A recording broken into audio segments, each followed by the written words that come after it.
नमस्कार मित्रांनो, जय शिवराय, जय शंभूराजे. विनोद शिंदे आर्ट्समध्ये आपलं पुन्हा एकदा स्वागत करतो. हा संभाजी महाराजांच्या व्हिडिओचा दुसरा भाग होणार आहे मित्रांनो. पहिल्या भागमध्ये मी दाखवण्याचा प्रयत्न केला होता की ग्रेट मेथड वापरून तुम्ही कशी परफेक्टली आउटलाईन ड्रॉ करू शकता, ते पूर्णपणे शिकवण्याचा प्रयत्न केला आहे त्या व्हिडिओमध्ये. इथे आपण बघू शकता की किती परफेक्टली आउटलाईन आलेली आहे ग्रेट मेथडनी.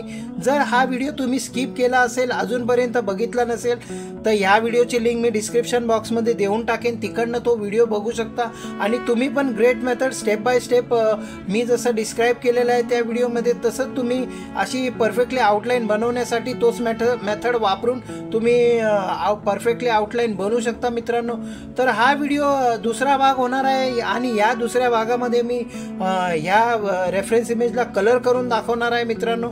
तर या व्हिडिओसाठी मी कलर पेन्सिल वापरणार आहे. तर या व्हिडिओसाठी कलर पेन्सिल वापरून मी दाखवणार आहे की कशी तुम्ही layer by layer colour pencil opt करू शकता आणि कोणची पेन्सिल तुम्हाला कोणत्या ह्याच्यावरती ऑप्ट करायची आहे ते पूर्णपणे या व्हिडिओमध्ये मी डिस्क्राईब करायचा प्रयत्न करणार आहे. कसं आपण एखाद्या तुमच्या आउटलाईनला तुम्ही रिअलिस्टिक लुक देऊ शकता कलर करून, आणि कोणते कलर तुम्हाला वापरायचे आहेत, कोणत्या वेळेस कसे तुम्हाला ऑप्ट करायचे आहेत, कसे तुम्हाला लेअर बाय लेअर ऑब्झर्वेशन करून लेअर बाय लेअर तुम्हाला ऑप्ट करून दाखवायचे आहेत रिअलिस्टिक लुकसाठी. तर चला व्हिडिओ सुरू करूया आणि बघूया की कसा हा व्हिडिओ बनतो, फायनल रिझल्ट. ह्या व्हिडिओसाठी मी कोणते साहित्य वापरणार आहे ते तुम्हाला एकदा दाखवून देतो. ह्या व्हिडिओसाठी मी Doms super soft colour pencil वापरून दाखवणार आहे मित्रांनो, आणि पूर्णपणे मी डिस्क्राईब करणार आहे की कसे लेअर बाय लेअर तुम्हाला ऑप्ट करायचे आहे. आणि आणखीन एक गोष्ट मित्रांनो, ह्याचं टेक्स्चर खूप स्मूथ आहे आणि खूप इझिली मर्ज होते एक दुसऱ्यांमध्ये. तर लेअर बाय लेअर तुम्हाला समजलं पाहिजे की तुम्हाला कसे ऑप्ट करायचे, तर तुम्ही याला इझिली ऑप्ट करू शकता आणि चांगला रिझल्ट आणू शकता.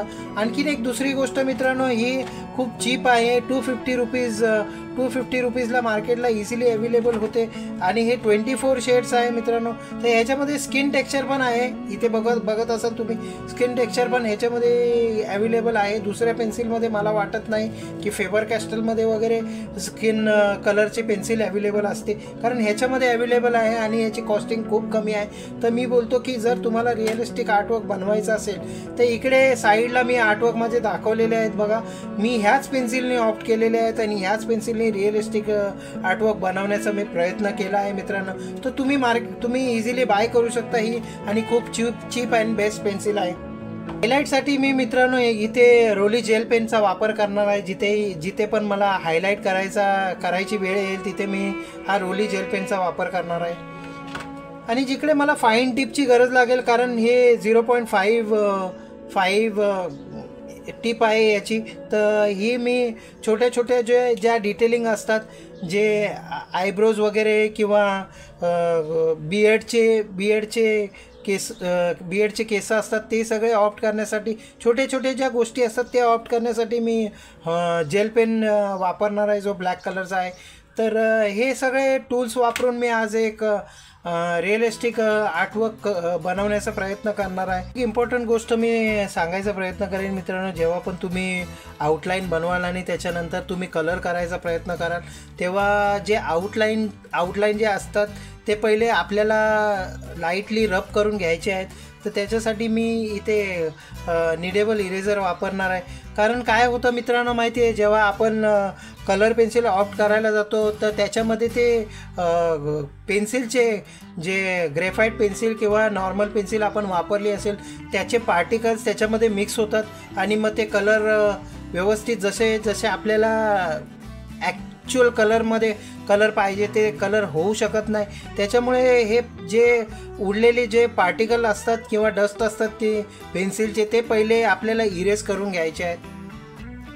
जर हे ग्रेफाईट पेन्सिलचे जे पार्टिकल आहेत आणि ते जर तुमच्या कलर पेन्सिलमध्ये जर मर्ज झाले तर ते वेगळाच कलर होईल आणि खूप अवघड होईल मित्रांनो तुम्हाला मग नंतर त्याला करेक्ट करण्यासाठी. म्हणून पहिलंच आपण त्याला एक रब करून घ्यायचं आहे स्लाइडली, जेणेकरून ते पार्टिकल आपल्याला जे राहिलेले पार्टिकल्स आहेत ते आपल्या कलरमध्ये मिक्स नाही होणार. पहिलं तर आपण बेस लेअर ऑप्ट करून घेऊया. डोळ्यांच्या बुबुळामधील जे कलर दिसत आहे, पहिलं आपण ते ऑप्ट करून घेऊया. बघा मित्रांनो, मी तुम्हाला सांगितलं होतं की आपण जेव्हा आउटलाईन बनवतो आणि ते आउटलाईनचे जे पेन्सिलचा डस्ट असतो तो असा मिक्स होऊन जातो, मग हे ब्लॅकिश दिसायला लागतं मित्रांनो. तर आपल्याला असं नाही करायचं आहे, आपल्याला पूर्णपणे तो डस्ट काढून टाकायचा आहे आपल्या आउटलाईनमधून. तर त्याच्यासाठी प्रॉपर रब करा, नाहीतर असं मिक्सर होऊन जाईल आणि आपल्याला जो टेक्स्चर पाहिजे तो टेक्स्चर मिळणार नाही मित्रांनो. बेस लेअरमध्ये मला इकडे लाईट ब्राऊन दिसतंय, तर मी लाईट ब्राऊन करतो आणि नंतर मग लेअर बाय लेअर इथे ऑप्ट करेन मी.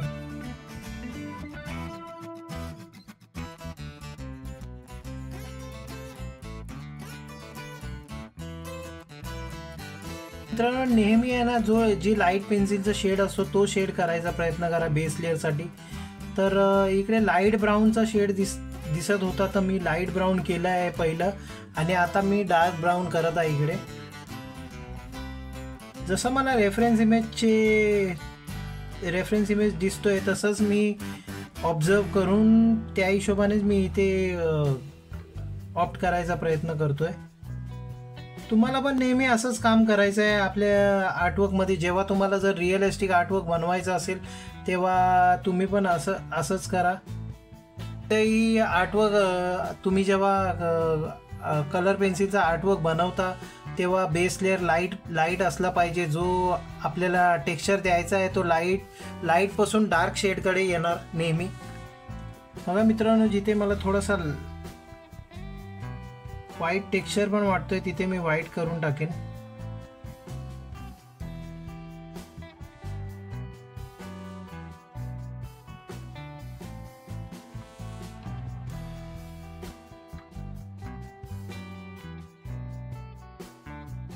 चांगल्या प्रकारे आपल्याला ऑब्झर्व करायचं आहे.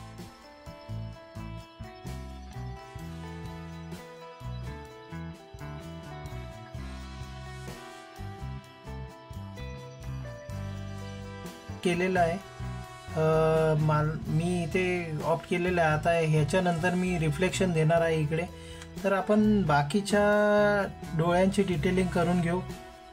इथे मी बेस लेअरसाठी स्किन टेक्स्चरचं जी पेन्सिल असते ती वापरणार आहे आणि ती मी आयब्रोवरती पण वापरणार आहे मित्रांनो. तर आपण पण आपल्या आर्टवर्कमध्ये असंच करा. जेव्हा पण कोणतीही बेस लेअरची पेन्सिल जेव्हा तुम्ही वापराल तेव्हा पूर्ण टेक्स्चर ऑप्ट करा त्याच्याने.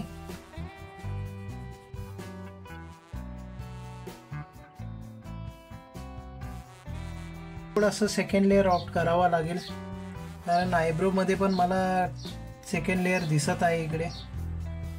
फर्स्ट लेअर तर मी स्किन टेक्स्चर ऑप्ट केलेली आहे ह्याच्यावरती. तर सेकंड लेअरसाठी मी ब्राऊन कलरचा वापर करतोय, डार्क ब्राऊनचा. पण हलक्या हाताचा प्रेशर अप्लाय करून मी इथे ऑप्ट करतोय.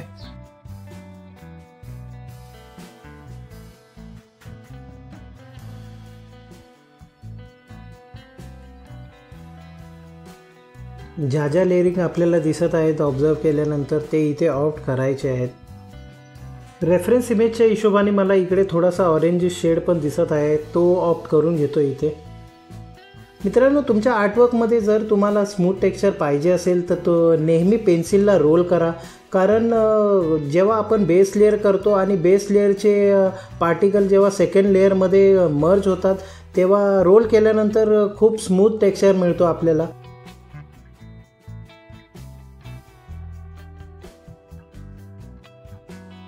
रेफरन्स इमेजमध्ये मला इकडे थोडासा ब्राउनिश कलर दिसतोय, तर तो पण मी ऑप्ट करून घेतो. आणखीन दुसरी एक टेक्निक आहे की जेव्हा आपण पेन्सिल फर्स्ट लेअरसाठी ऑप्ट करतो, ज्या डायरेक्शनमध्ये ऑप्ट करतो त्याच्या ऑपोजिट डायरेक्शनमध्ये आपल्याला सेकंड लेअर ऑप्ट करायची आहे मित्रांनो. तेव्हा ते दोन्ही पार्टिकल मिक्स्ड होतील आणि ॲक्युरेट असं स्मूथ टेक्स्चर आपल्याला भेटेल. बघा मित्रांनो, कोणताही आर्टवर्क लेअर बाय लेअर काम केल्यानंतर किती फॅब्युलस रिझल्ट मिळतो आणि किती स्मूथ टेक्स्चर आपल्याला नेहमी भेटतो मित्रांनो. नेहमी तुमच्या आर्टवर्कमध्ये जेव्हा तुम्हाला स्मूथ टेक्स्चर हवा असेल आणि लेअरिंगवरती जर तुम्ही काम करत असाल तर second layer third layer opposite डायरेक्शनमध्येच ऑप्ट करायचा प्रयत्न करा, तेव्हाच ते तुम्हाला स्मूथ टेक्स्चर रिझल्ट तुम्हाला मिळून जाईल. रिअलिस्टिक लुक देण्यासाठी आपण आयबॉल्समध्ये पण थोडासा ग्रे कलर करून घेऊ. इकडे मला थोडासा पिंक शेड दिसतोय रेफरन्स इमेजमध्ये, ते पण ऑप्ट करून घेतो मी. रेफरन्स इमेजमध्ये मला इथे हायलाईट दिसत आहे, तर ते हायलाईट ऑप्ट करायसाठी मी इथे रोली जेल पेनचा वापर करत आहे. आणि या रोली जेल पेनच्या हायलाईटला स्मूथ टेक्स्चर देण्यासाठी मी इथे स्किन कलरच्या पेन्सिलचा वापर करत आहे. 0.5चा जेल पेन वापरून मी इथे फाईन आयलॅशेस बनवत आहे. तुमच्या रेफरन्स इमेजमध्ये जिथे डार्क व्हॅल्यूज दिसत आहे तिथे डायरेक्टली ऑप्ट करून टाका. बघा मी कशी डार्क व्हॅल्यूज ऑप्ट करत आहे, तसंच तुम्हाला पण तुमच्या रेफरन्स इमेजमध्ये करायचं आहे. बघा मित्रांनो, एक गोष्ट मला तुम्हाला सांगायची आहे, जेव्हा पण तुम्ही आयब्रोज बनवता त्यावेळेस हेअरचे डायरेक्शन खूप महत्त्वाचे असतात तुमच्या आयब्रोजचे. जसे मी इथे हेअर डायरेक्शन देतोय तसेच तुम्हाला तुमच्या आर्टवर्कमध्ये पण हेअर डायरेक्शन द्यायचे आहेत.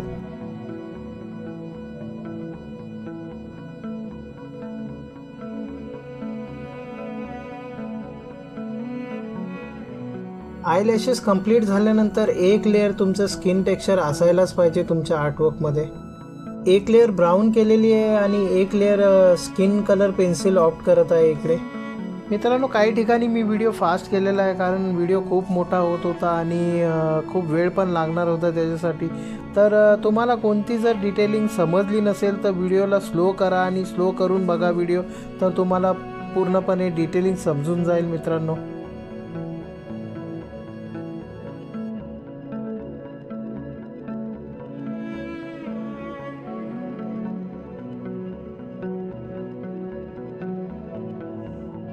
मित्रांनो, हा संभाजी महाराजांचा पहिला भाग आपला कंप्लीट झालेला आहे आणि तुम्ही पाहत असाल तर किती रिअलिस्टिक लुक इकडे येत आहे आपल्या आर्टवर्कला.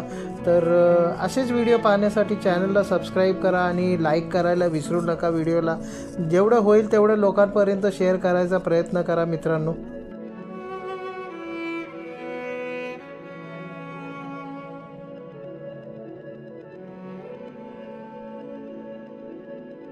जर व्हिडिओ तुम्हाला आवडला असेल तर जय शिवराय जय शंभूराजे असं कमेंटमध्ये लिहायला विसरू नका.